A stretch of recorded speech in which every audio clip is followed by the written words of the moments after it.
paling umum. Jadi Al-Quran sebagai pemberi syafaat atau pertolongan di akhirat. Rasulullah bersabda, "Iqra'ul Qur'ana fa innahu ya'ti yaumal qiyamah shafi ali ashabi." Yang artinya adalah bacalah Al-Quran, sesungguhnya dia Al-Quran akan memberi pertolongan pada hari kiamat bagi orang yang membacanya. Bukan yang memilikinya, tapi yang membacanya. Maka pastikan kita membaca Al-Quran. Bapak Ibu menawi ngaos menika biasanipun selama Ramadan kapan? Ba'da subuh. Nikmat nih. Ba'da subuh nikmat. Ba'da duha enak segala. Ba'da duhur juga nyaman. Ba'da asar juga boleh. Ba'da maghrib rada kemerungsung. Gitu. Ba'da isya atau tarawih lebih luas. Maka biasakan Al-Quran menjadi bagian dari keseharian kita.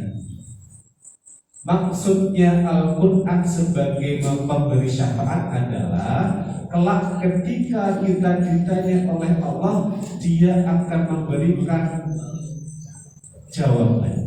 Iki wong apik, aku sok diwaca, aja nek ora apa disuruh ngomong. Seperti itu. Maka dekatkanlah hubungan kita dengan Al-Quran. Bacalah. Dan yang ketiga, fungsinya adalah sebagai sumber bacaan. Bapak Ibu betah maos Quran atau maos Quran? Kalau zaman dulu ada Quran nih, anak sak menika sudah tidak paham yang namanya Quran. Saya itu menika tak tanya anak-anak, tahu Quran enggak? Itu makanan apa tuh? Orang kok makan? Karena sekarang serba digital, tidak pernah dia wujud Quran. Saya dulu mengalami ketika SMP pulang sekolah, uang jajan masih ada, tidak buat beli makan. Beli apa? Koran. Dulu masih ada koran Jayakarta. Harganya berapa? 150 rupiah per eksemplar. Saya pasti beli setiap pulang sekolah. Anak sekarang nggak kenal koran. Daya literasi mereka sangat rendah, tidak suka baca. Maka ketika tanya di bus-bus itu kan ada banyak pertanyaan, jawabannya kosong otaknya itu. Apalagi babakan Quran. Jangan sampai anak kita memiliki literasi Quran yang rendah. Perintah Allah di surat pertama yang turun Al-Alaq, ayat pertama adalah Iqra, bacalah bismi rabbikal ladzi khalaq, dengan menyebut nama Tuhanmu yang menjadikan. Artinya apa di sini? Allah perintahkan kita untuk membaca. Tetapi yang dimaksud membaca di sini boten namung maos suratnya saja, tapi lebih luas maknanya. Membaca di sini maksudnya adalah menganalisa, membuat suatu penelitian, eksplorasi semesta alam ini. Jadi yang dibaca tidak hanya ayat-ayat yang tercetak, tapi juga yang tercipta. Karena seluruh isi bumi ini adalah ayat-ayat Allah. Ini yang penting. Jadi membaca itu dengan tujuan untuk menemukan sesuatu yang bermanfaat bagi kehidupan manusia, sehingga dihubungkan dengan fungsi yang nomor 4. Apa itu? Al-Quran berfungsi sebagai sumber ilmu pengetahuan dan teknologi. Saat ini kitab suci mana yang isinya komplit dari masalah ekonomi wonten, masalah politik ada, masalah kesehatan ada, masalah biologi wonten, astronomi ada, komplit di sini. Maka baca lagi. Bahkan dalam surat Ar-Rahman ayat 33 Allah memberikan tantangan kepada kita. Wahai golongan jin dan manusia, jika kamu sanggup menembus atau melintasi penjuru langit dan bumi, maka tembuslah. Ditantang sama Allah. Kamu tidak akan mampu menembusnya kecuali dengan kekuatan dari Allah, yaitu ilmu pengetahuan. Ar-Rahman ayat 33. Ya ma'syarul jinni wal insi in istata'tum an tanfudhu min aqtaris samawati wal ard fanfudhu la tanfuduna illa bisultan. Itu adalah tantangan dari Allah. Terbukti apa? Dengan mempelajari tantangan ini terciptalah yang namanya teknologi. Ada pesawat luar angkasa yang membuat orang mampu mendarat di bulan. Pertanyaan saya, siapakah nama orang yang mendarat di bulan pertama kali? Neil Armstrong. Salah. Orang yang pertama mendarat di bulan adalah Paklan. Istrinya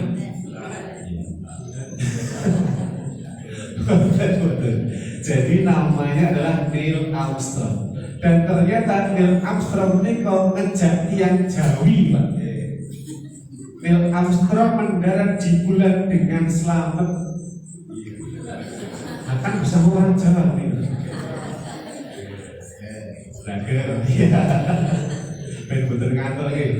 Jadi karena teknologi itulah manusia mampu menembus langit. Tantangan Allah terjawab dengan teknologi. Cobi, dulu tahun 90-an sudah ada HP belum?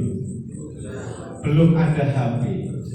HP menikah tahun 2000-an awal dalam bentuk HP AMPS yang ukurannya sebesar batu bata.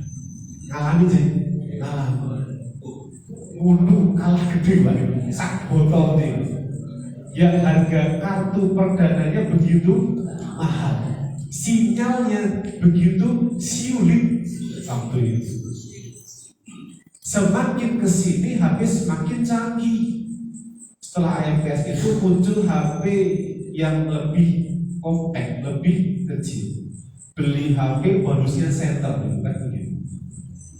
HP center lewat ada HP kamera. Gambarnya masih sekian megapiksel, gitu. Semakin canggih, semakin tinggi pikselnya. Sekarang beli HP tidak ada keyboardnya. Kenapa? Sudah touchscreen semua. Sudah bisa video call. Luar biasa teknologi itu. Itulah dari kata iqra, bacalah. Sehingga ketika umat Islam kok keset moco, khawatirnya kedepannya generasi muda kita menjadi generasi muda yang lemah. Makanya ketika ada anak-anak ke masjid itu saya senang banget. Jangan pernah melarang anak kecil untuk ke masjid, tapi dengan catatan orang tua yang memiliki anak kecil yang diminta ke masjid mohon untuk memberikan edukasi kepada putra putrinya. Le do kono makatone masjid tapi ojo rapi. Seperti itu. Tapi yang repot begini, kadang-kadang orang tuanya menyuruh anaknya ke masjid tapi wong tuanya malah orang makan di masjid. Jadi bahaya nih. Maka orang tua tidak boleh menyuruh, tapi apa? Mengajak. Le, yuk ke masjid sama ayah. Insya Allah aman. Kenapa? Bapak nenek ini, anak ini gini, terpantau pergerakannya. Nakal kerak begitu kan santai. Tapi ketika orang tua hanya menyuruh saja tanpa edukasi, di masjid jadi bahan gelendengan jamaah ingkang sepuh. Tempat saya kejadian kemarin, yang sepuh-sepuh khusyuk sholatnya, imamnya bacaannya masya Allah luar biasa bagus, sing cah cilik ning jaba bengak-bengok keplok-keplok bal-balan. Sing tua anak sapa to kae badannya begitu. Artinya apa? Mereka ke masjid bagus, cuma perlu diarahkan. Karena kalau anak dilarang ke masjid, takutnya mereka jadi anti masjid. Kita punya PR, jadikan masjid yang ramah anak. Itu PR buat takbir dimanapun, jadikan masjid yang ramah anak. Sekarang sudah banyak sekali masjid-masjid yang ramah terhadap jamaah sih. Ada masjid sudah pemuda itu yang buka 24 jam, yang kita bisa makan, minum di situ dengan gratis, boleh bubuk dengan gratis, luar biasa. Kita adalah masjid yang ramah anak. Tempat kami itu pinggir jalan besar, tempat transit, tempat mangkalnya ojol. Anak-anak kadang di situ kalau setelah jam 9 malam hanya memanfaatkan sinyal wifi saja. Kadang ketika ditegur mereka hilang, yang negur hilang mereka muncul lagi, serba salah. Maka kuncinya adalah berangkat dari keluarga. Orang tua jangan hanya menjadi orang yang memerintah, tapi yang memberikan contoh yang baik. Bapak Ibu jamaah rahimani wa rahimakumullah, 4 fungsi Quran menika harapannya benar-benar dapat menjadikan kita untuk lebih cinta Al-Quran, lebih bangga dengan Al-Quran, lebih dekat dengan Al-Quran, dan mampu mengamalkan dalam kehidupan sehari-hari. Kalau Bapak Ibu mirsani acara pun RCTI Hafiz Indonesia tahun ke-13 ini, kalau saya setiap nonton mesti nangis. Kenapa? Izin anak kecil-kecil Pak, hafal berapa? 6 juz, ada yang hafal 30 juz. Edisi pertama itu yang menang namanya Musa. Waktu itu dia umur berapa? 5 tahun, hafal 30 juz dalam waktu 8 bulan. Masya Allah, luar biasa. Saya nonton nangis bergolek izin. Cah cilik 5 tahun hafal 30 juz, sing tua juz 30 ora hafal. Jadi anak kecil 30 juz dibolak-balik hafal. Lah kita juz 30 ora hafal. Nek jadi imam ning omah, nek ora kina to ya kul huwaile. Ada seperti itu fakta. Jadi meskipun sudah berumur, jangan kendor untuk menghafalkan Quran. Bertahap saja nggak apa-apa. Yang penting apa? Ada niatannya. Saya jadi ingat ibunya Ustadzah Oki Setiana Dewi. Sudah yuswa juga, tapi lulus jadi hafidhah. Luar biasa. Tidak ada batasan kita untuk tidak hafal Quran. Pirsa Ustadz Syam yang di Trans TV menikah tiap pagi, itu 2 orang tuanya, ayah bundanya mendidik anaknya semua jadi hafiz. Luar biasa, Masya Allah. Allah akan angkat derajat orang-orang yang seperti itu. Maka didiklah anak kita agar cinta dengan Al-Quran. Maghrib wajib matikan televisi, duduk bareng, tadarus bersama. Nikmat yang luar biasa. Jika anak kita, jika sebagai orang tua dekatkan Quran, insya Allah hidupnya tidak akan kemana-mana, akan on the track selamatnya di dunia hingga di akhirat. Amin ya robbal alamin. Sebelum saya tutup, sedikit menyampaikan juga bahwa tetap fokus ibadah di separuh terakhir Ramadan. Karena nanti di 20 dan seterusnya kita sudah berjuang untuk mencari yang namanya malam Lailatul Qadar. Di malam-malam ganjil 10 hari terakhir. Monggo ingkang sanggup beriktikaf usahakan untuk iktikaf. Kalau memungkinkan bisa dibagi dua tempat untuk yang kakuk dan yang putri, asal tidak ada kelihatan sama sekali masih aman. Tapi yang penting adalah niat kita untuk mendapatkan malam yang mulia yang nilainya lebih daripada 1000 bulan, 83,33333 tahun. Sekarang kan Yusuf itu kan jarak yang 83. Yang berapa ya? Pas 83. Masya Allah, luar biasa. Bonusnya banyak sekali.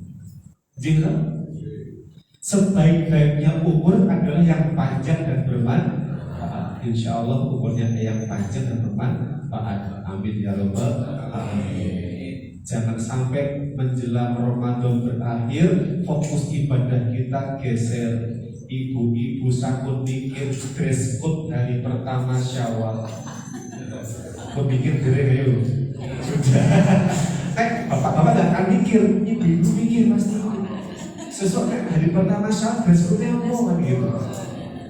Tahun kemarin kan simer-simer itu ya begitu trennya. Tahun ini saya nggak tahu apa ya. Tapi biasanya 10 hari pertama Ramadan masjidnya masih agak penuh. 10 hari kedua sudah jauh berkurang. Yang penuh rumah makan, restoran, kafe, acara bukber. Grup WA kadang-kadang dari apa? Alumni TK, alumni SD, alumni SMP bukber semua. 10 hari terakhir masjidnya sepi. Sekebak Artos, Gardena, Matahari, Trio Plaza, Pasar Jowi. Bapak Ibu sudah mikir pakaian lebaran untuk putra putrinya. Kadang mikir isi toplesnya apa saja. Ingat, kita fokusnya adalah untuk menggapai predikat takwa. Allah tidak lihat dari apa baju yang kita pakai. Saya sudah puluhan tahun gak pernah beli baju baru. Demi Allah gak pernah beli baju. Tapi dikirimi. Endorsannya banyak sekali. Sarung itu belum dipakai udah datang dari segi ya. Kita dapat berlebih, kita juga kebutuhan. Daripada mubazir tak bagi-bagi saja itu. Baju koko gak pernah beli, sarung gak pernah beli. Alhamdulillah itu. Jadi yang penting Ramadan selesai bukan berapa jumlah baju barunya, tapi tercapaikah target kita menjadi la'allakum tattaqun. Harapannya itu. Semoga setelah Ramadan kita betul-betul menjadi orang yang bertakwa, orang yang paling mulia di sisi Allah Subhanahu wa ta'ala. Amin ya Rabbal alamin. Pertanyaan terakhir, ini pertanyaan nih buat panitia. Saya tadi mau berangkat, anak saya bilang, ya dapat kiriman apa? Gitu. Tak lihat itu ada poster nuzulul Quran yang di masjid ini. Kok dapat foto saya seperti itu dari mana? Yang dari foto saya dari siapa? Itu pertanyaan seperti itu. Karena itu foto saya sekali. Foto itu saya ambil ketika saya menjadi MC pernikahan di Hotel Atria. Nah itu ada di media sosial saya. Kebetulan yang kirim tadi itu undangan bukan jamaah sini, tapi tante saya di Jogja. Saya terus pikir, apakah ada teman tante saya di sini kan begitu. Tante saya di Jogja, tinggal di Bantul. Beliau dulu SMP 1 Kota Magelang, SMA 2 Kota Magelang, kemudian kuliahnya di FKH UGM. Nah saya nggak tahu teman yang mana, pokoknya baik kalau dari tante dengan gitu. Kalau ada foto saya, ada undangan di masjid, gitu. Nggak masalah sebenarnya. Tapi yang jelas, semoga Rabbul sekali hari ini mendapatkan ilmu, menurut kita seketik. Ilmu yang terbaik adalah ilmu yang diamalkan. Ingat tadi 6M-nya dijaga sih, mengambil, membuka, membaca, mempelajari, mengamalkan dan mendakwahkan. Semoga Allah berikan kita kemudahan untuk menjadi umat yang benar-benar bertakwa. Amin ya robbal alamin. Saya pikir tidak bijak ketika saya panjangkan karena esok adalah hari Senin, bukan hari libur. Jadi Bu Guru Bu Guru pun ngantuk nih. Monggo sebelum kita akhiri, kita tutup dengan doa. Sebelum doa kita beramal solih kasih alam umul kitab hadaniyah al-fatihah. A'udzubillahi minasyaitonir rajim. Bismillahirrahmanirrahim. Alhamdulillahirabbil alamin. Arrahmanir rahim. Maliki yaumiddin. Iyyaka na'budu wa iyyaka nasta'in. Ihdinas siratal mustaqim. Siratal ladzina an'amta 'alaihim ghairil maghdubi 'alaihim waladdallin. A'udzu billahi minasyaitonir rajim. Bismillahirrahmanirrahim. Alhamdulillahirabbil alamin. Hamdan syakirin, hamdan na'imin, hamdan yu'afi ni'amahu wa yukafi mazidah. Ya Rabbana lakal hamdu kama yanbaghi li jalali wajhika wa 'azimi sultanik. Allahumma inna nas'aluka salamatan fid din wa afiyatan fil jasad wa ziyadatan fil ilmi wa barakatan fil rizqi wa taubatan qabla al maut wa rahmatan indal maut wa maghfiratan ba'dal maut. Allahumma hawwin alaina fi sakaratil maut wa najatan minan nar wal afwa indal hisab. Rabbana la tuzigh qulubana ba'da idh hadaitana wa hab lana min ladunka rahmah innaka antal wahhab. Rabbana atina fid dunya hasanah wa fil akhirati hasanah wa qina adzabannar. Subhana rabbika rabbil izzati amma yasifun wa salamun alal mursalin walhamdulillahi rabbil alamin. Assalamualaikum warahmatullahi wabarakatuh.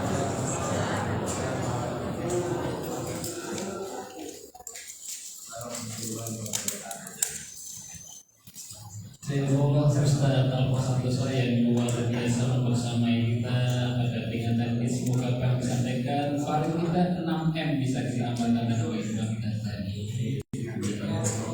Bapak Ibu yang kita hormati, ada satu sesi yang tadi belum disampaikan, adalah satu pemberian kenang-kenangan buat Ustadz ini dari ibu-ibu tercinta jamaah pengajian Al-Baqil Umahat. Untuk itu salah satu Pak Imam ini.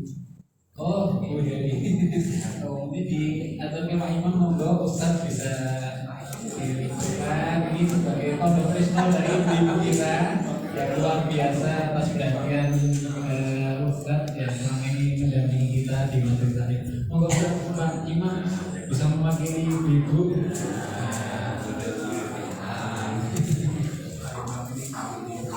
Semoga berkat dan bermanfaat.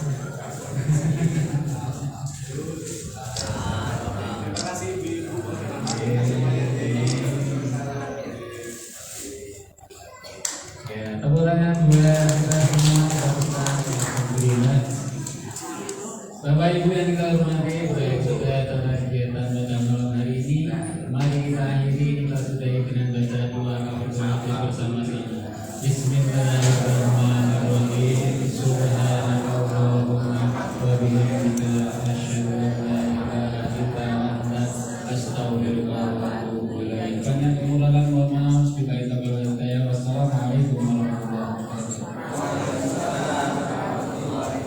Allahumma sholli ala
Saya yang